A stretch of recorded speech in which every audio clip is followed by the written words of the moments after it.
Amen. Good morning sa lahat. Ang pag-uusapan natin ngayon ang puso. Ang puso.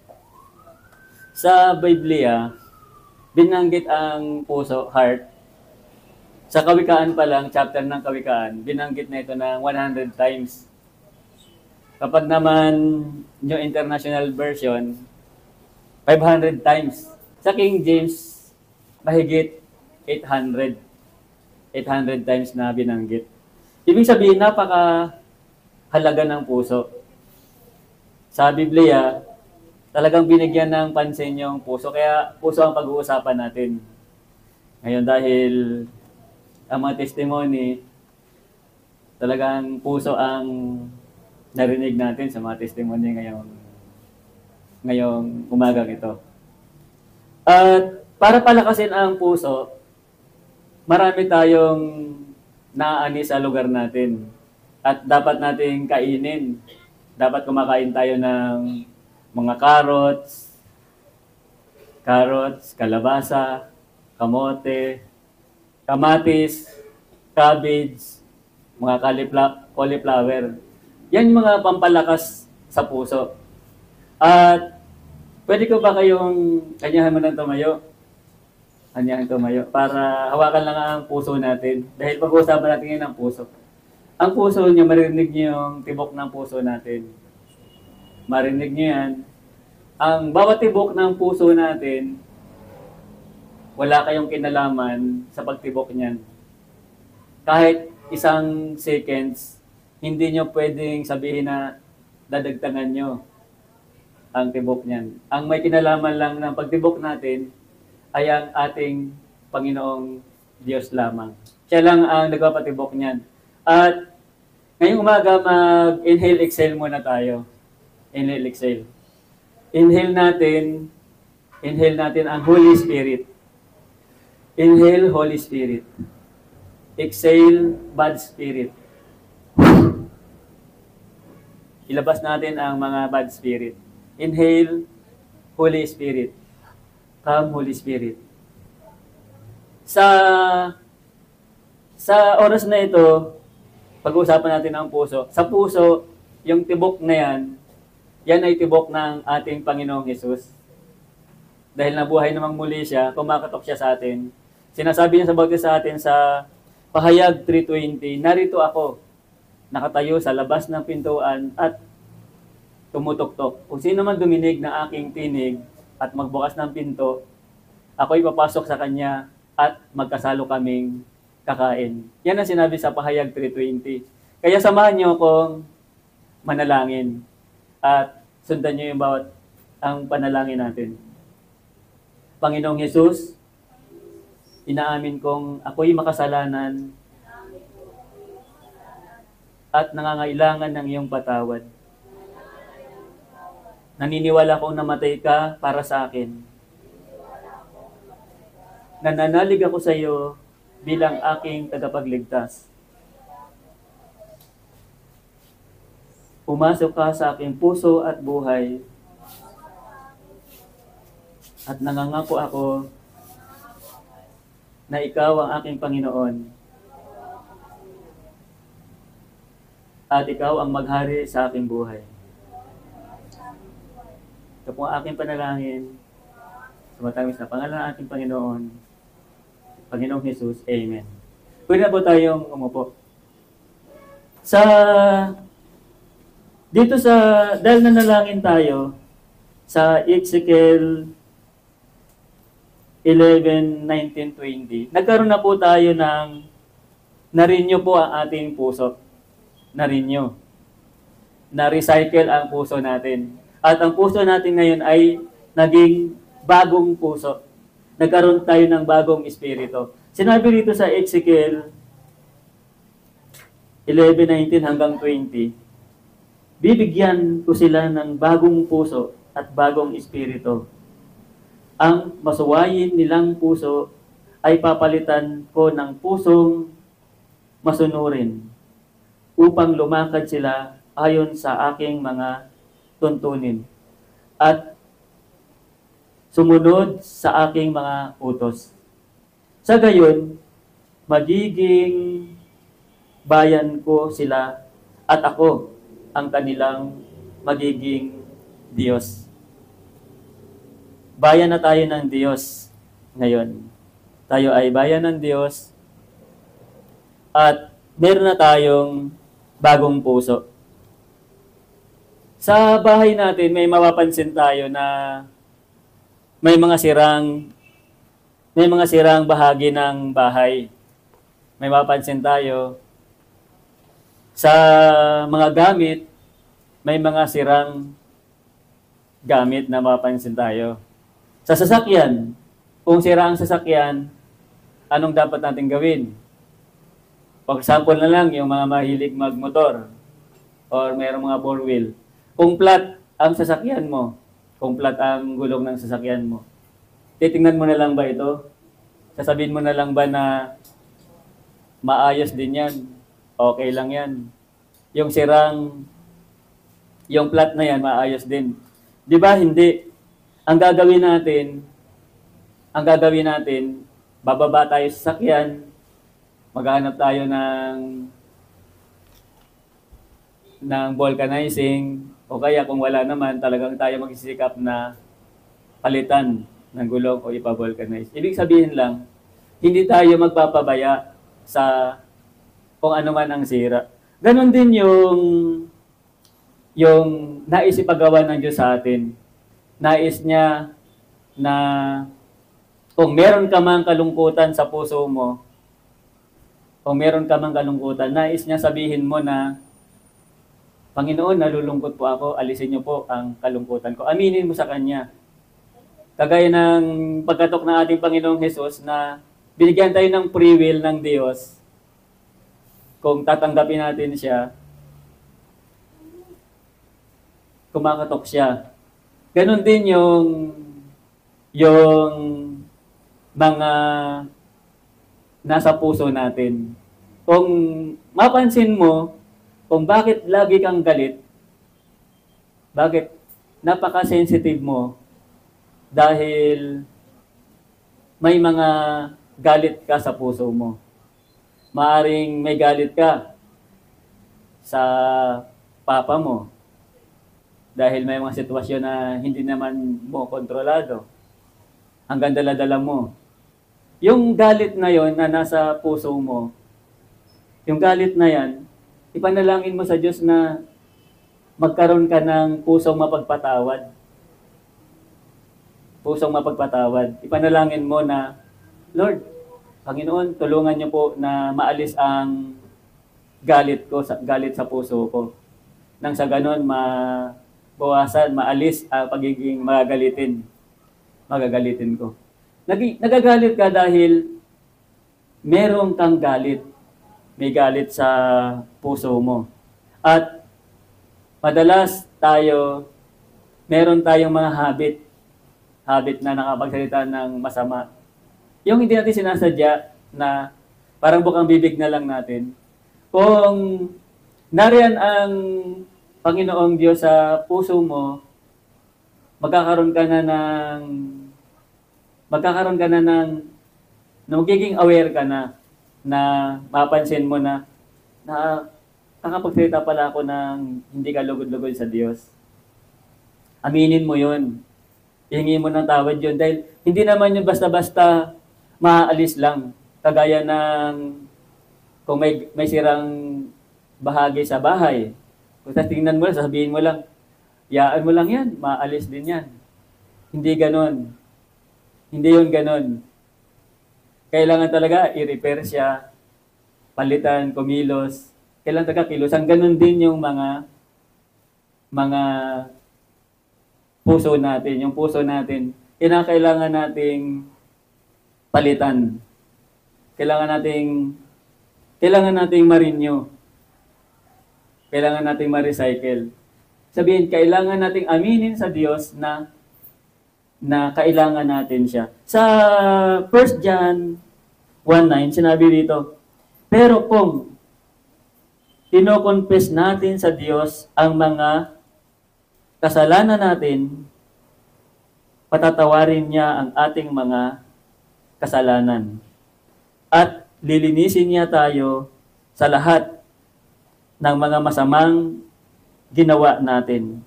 Kasi tutuparin niya ang mga pangako niya at gagawin niya kung ano ang tama. Kung sinasabi natin na hindi tayo nagkasala, ginagawa nating sinungaling ang Diyos at wala sa buhay natin ang salita niya. Kaya kung napansin natin na okay lang yan, lahat ng ginagawa natin, lalo na sa pagsasalita natin, lalo na konting bagay lang, napaka-sensitive. Konting bagay lang, init agad ang ulo mo. Pansinin mo bakit nagkaganon? Dahil meron kang galit sa puso mo. Kailangan matuto kang magpatawad. Or meron kang galit mismo sa sarili mo. Kailangan patawarin mo yung sarili mo. Humingi ka ng kapatawaran.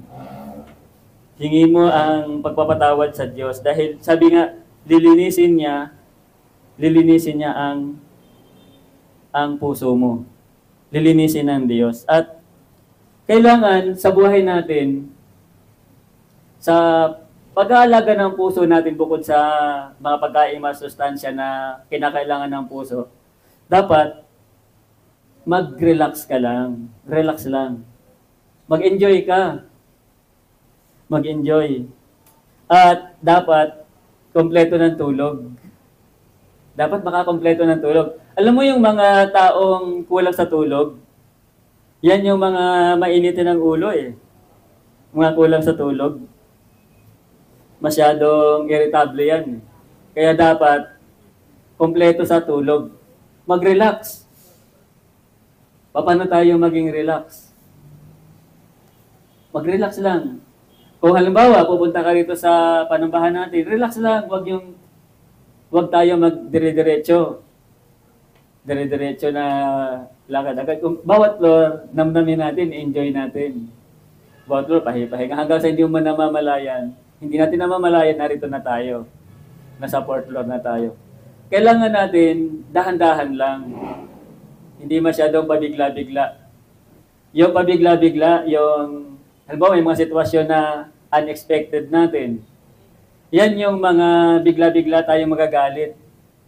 Pag bigla-bigla tayong magagalit, yan yung nagkakaroon ng kakaibang dalo yung puso natin. Kaya kailangan relax lang. Relax lang tayo. Karamihan nga sa mga simbahan, kung papansinin natin, karamihan sa simbahan nakakatulog. Dahil relax. Dito ang relax na lugar. At sinabi sa Mateo 11:28, sabi, papaano ako marirelax? Papaano ako marirelax, di ba? May mga tanong. Paano ako marirelax? Ang daming humahabol sa akin. Hinahabol ako ni Bill. Ni Bill, di ba? Yung bill ng kuryente, yung bill ng tubig, yung mga bill ng internet. Ang daming bill, yung hulugan na o ano mga hinulugan natin. Paano ako marirelax? At isipin natin na ang maya, tinitirador lang pero pinapakain ng Diyos. Isipin natin na ang mga para nga, di ba, dinadamitan ng Diyos. Huwag tayong mamroblema. Italaga natin sa Diyos yung lahat ng mga bagay. Sa Diyos lang tayo magtiwala. Dahil, oo nga, yung mga masipag magtanim, nagtatanim ka nga, pero hindi mo naman kayang magkaroon ng bunga yon. Yung nagtanim ka lang, pero ang Diyos ang nagpapabunga niya. Kaya siya ang bahala. Siya ang bahala sa sitwasyon natin. Sa hanap buhay natin, siya ang bahala. Siya ang bahala. At lalo na yung mga sitwasyon na hindi natin kontrolado, ang Diyos na ang bahala dyan. Tandaan natin kapag problema yan, ibig sabihin may solusyon. Kapag naman walang solusyon, hindi talaga yan problema. Sinabi nga sa Matthew 11:28 hanggang 30, lumapit kayo sa akin, kayong lahat na napapagod at may mabibigat na pasanin, at bibigyan ko kayo ng pahinga. Sa Diyos tayo lumapit. Sa Diyos tayo lumapit. Sinasabi niya sa atin na lumapit kayo sa akin. Kaya, meron tayong Diyos. Meron tayong Diyos na kailangan lang na alam mo na meron kang relasyon. Meron kang tamang relasyon sa Diyos. Alam mo na pinaghaharian ka ng Diyos, ibig sabihin lang, may naghahari, siyang bahala, yung hari ang bahala. Kagaya ng estudyante, mga estudyante. Ang estudyante, ang dapat gawin ng estudyante, mag-aral. Mag-aral ng mabuti. Hindi yung pinag-aaral pa lang, puro love life na. Nagkakaroon tuloy ng maagang pag-aasawa. Dapat, ang magulang naman, ang siyang bahala sa tuition. Nagsisikap sila para magkaroon ka ng tuition. Yung iba, inuupa pa ng kondo para lang maging komportable dahil ang lalayo ng mga probinsya. Inuupa pa na sa lahat, pinoprovide. Tapos ang gagawin ng mga estudyante, imbis mag-aral, bulakbol dito, barkada, at love life.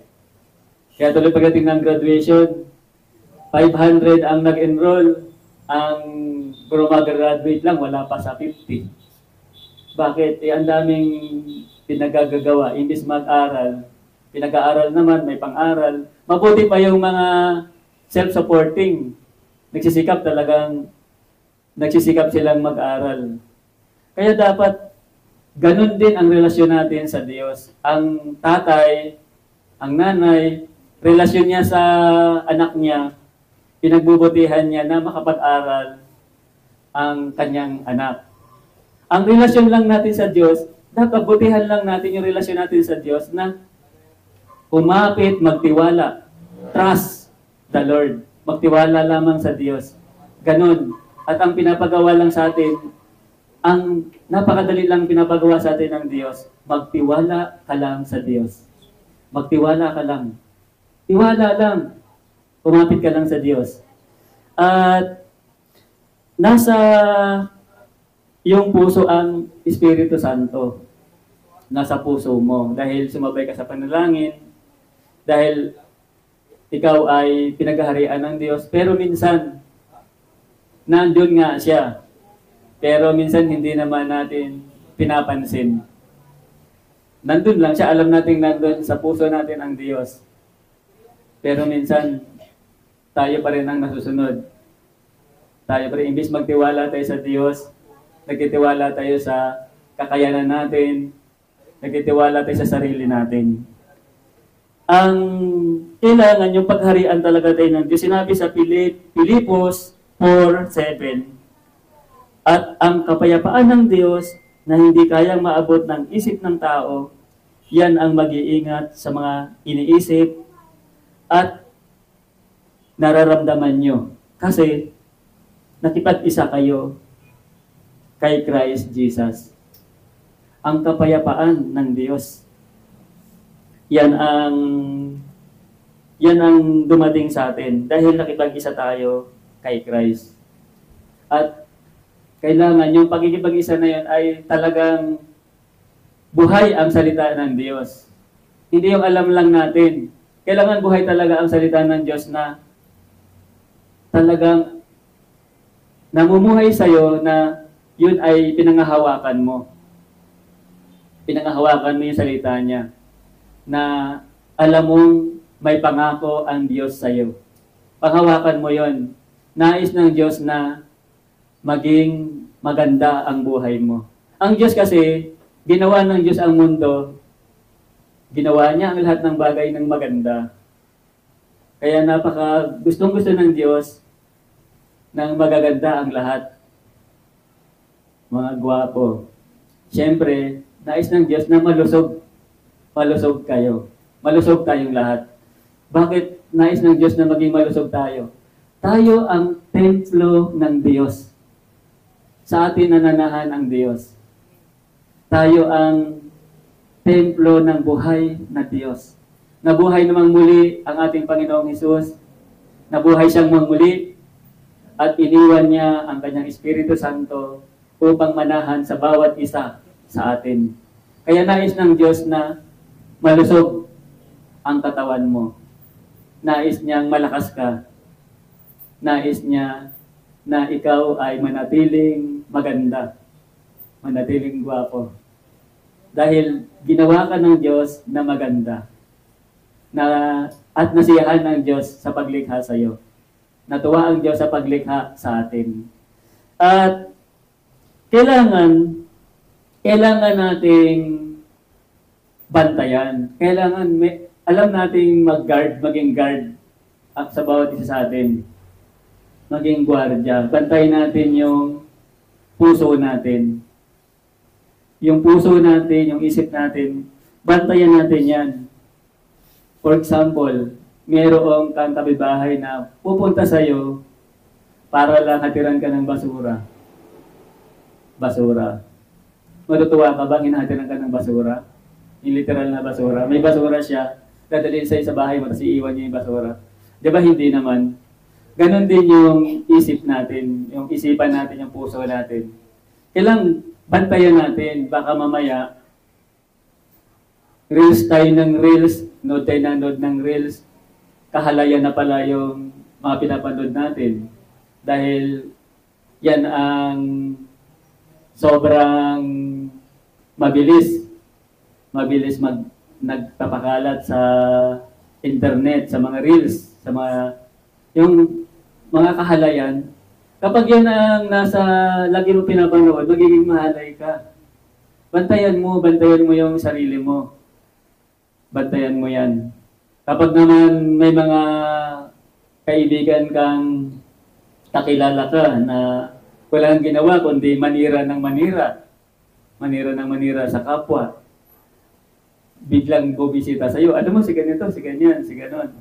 Ganyan yan eh, ganon. Pansinin natin, ito kaya ay nakakabuti sa puso ko? O napapasama nito yung loob ko po yung bumibisita sa akin? Ganyan ang balita niya. O kaya naman, mayroong mga balita na kung ano yung kahindig-hindig sa kalye, yung ibabalita. Dapat ibalita niya yung mga magagandang bagay, yung masisiyahan. Kaya, bantayan natin. Sa pag-aalis tayo ng bahay natin, talagang walang tao. Sinisikap natin na, sigurado bang patay ang LPG? Di ba? Pinapansin natin. Sigurado ba? Sigurado. Nakapatay ang LPG, yung pinto, yung susi. Bantayan natin. Meron kasing mga Christian na kakilala natin. Dating napakagaling na mga song leader. Ang gagaling. Pero dumating yung panahon na nawala sila. Dating mga maiinit sa panambahan, maiinit sa ministry, dumating yung time na ang init-init nila pero nawala sila. Nawala sila sa ministry. Bakit kaya nagkaganon? Kasi hindi nila sinunod ang utos ng ating Panginoong Hesus. May inuutos lang ang ating Panginoong Hesus. At gusto niya na sundin mo ang utos niya. Sinasabi niya na gusto kong masaya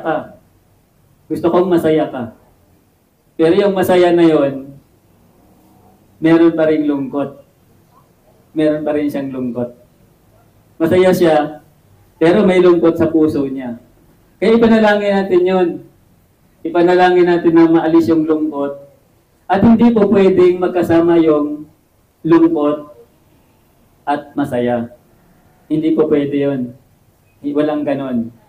At ang sinabi ng ating Panginoong Hesus, ang iniutos niya sa atin sa Mateo 22:37, sinabi niya na, sumagot si Jesus, mahalin mo ang Panginoon mong Diyos ng buong puso, buong kaluluwa, at buong pag-iisip. Ibig sabihin, buo. Buo. Paano lang kaya sila nawala? Dahil hindi naman pala buo. Hindi buo yung hindi nila buong minahal ang Diyos. Kaya napansin mo yung mga magagaling na nasa music ministry. Ang gagaling, kailangan sila sa church. Pero nawala sila. Bakit? Hindi buo ang pagmamahal nila sa Diyos. Mas mahal nila yung sarili nila. Nagkaroon lang ng girlfriend. Mas minahal na yung girlfriend. Ang utos sa atin ng Panginoon natin. Sumagot si Jesus, mahalin mo ang Panginoon mong Diyos ng buong puso, buong kaluluwa, at buong pag-iisip. Marami talaga akong kakilala.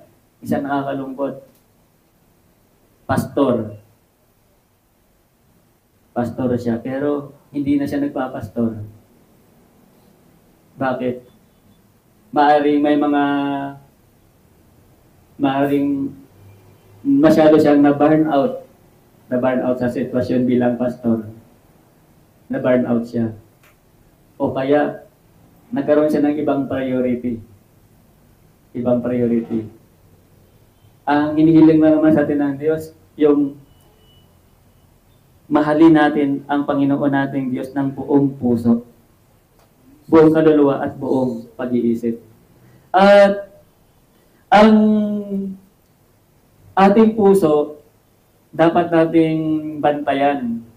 Bantayan natin yung puso natin upang sa ganon, ang umoccupy ng puso natin ay ang ating buhay na Diyos lamang. Dahil kapag ang sarili na natin, marami na sa paligid yung mga bad spirit, bigla na lang silang pumapasok sa puso ng bawat isa. Kaya kailangan bantayan natin. Paano natin yan babantayan? Kailangan siyempre, marunong tayo sa depensa. Guard ka nga. May mga darating, hindi mo naman kayang, wala ka namang sandata, wala kang baril, wala kang batuta. O kaya naman, hindi ka marunong sa martial art. Ang laki-laki ng pumasok. Paano mo didepensahan? Ganon din ang puso natin.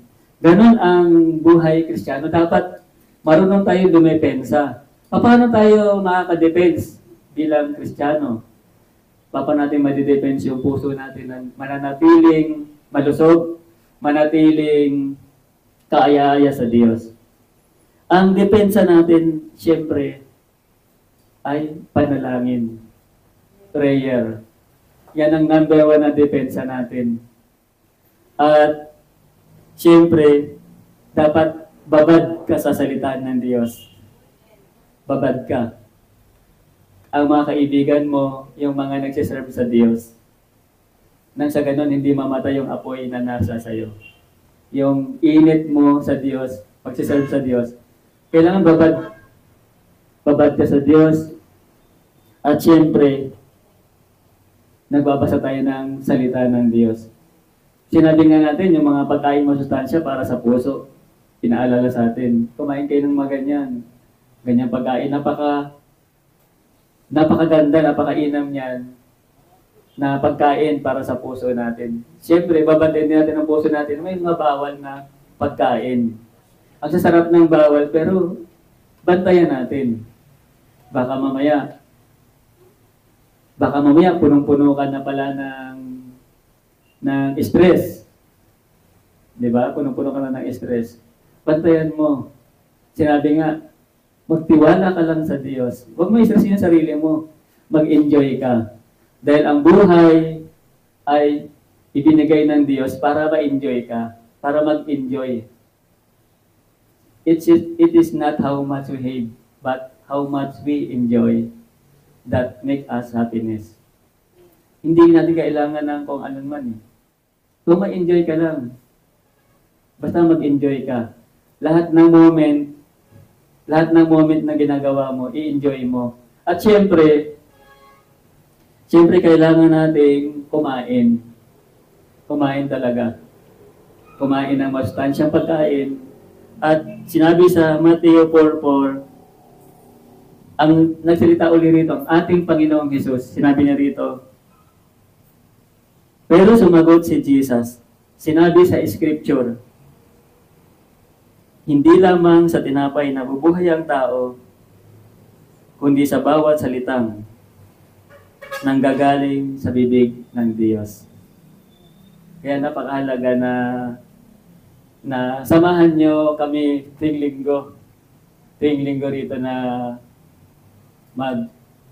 magpuri tayo sa Diyos. Tuwing linggo, tuwing Wednesday. Yan naman ang buhay. Makikita mo yung tunay na kapayapaan mo kapag nandun ka sa ating buhay na Diyos. Kahit napakayaman mo, wala ka pa rin kapayapaan. Kahit ikaw na ang pinaka maraming ari-arian. Kung wala ang Diyos sa buhay mo, wala ka rin tunay na kaligayahan.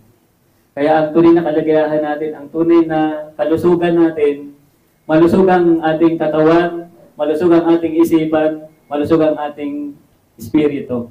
Yan ang tunay na kayamanan natin. At tumayo tayong lahat upang purihin natin ang Panginoon.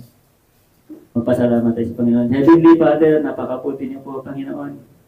Salamat po sa oras na ito. Sinasamba ka po namin. Sama-sama po kami pumupuri sa iyo. Sama-sama po kami nagpaparangal sa iyo. Napakadakila niyo sa buhay namin, Panginoon. Lord, tulungan niyo po kami na lalo kaming mag-alab, Panginoon, upang sambahin ka namin, upang purihan ka namin, Panginoon, at dakilain ang iyong pangalan. Panginoong Hesus, tulungan niyo po kami sa buhay namin at salamat po na renew na bago ang aming puso at kayo na po ang naghahari totally sa puso namin, Panginoon. Ito po ang aming pagsamba, papuri sa tanging pangalan ng aming Panginoong buhay na Panginoong Hesus. Amen, Lord.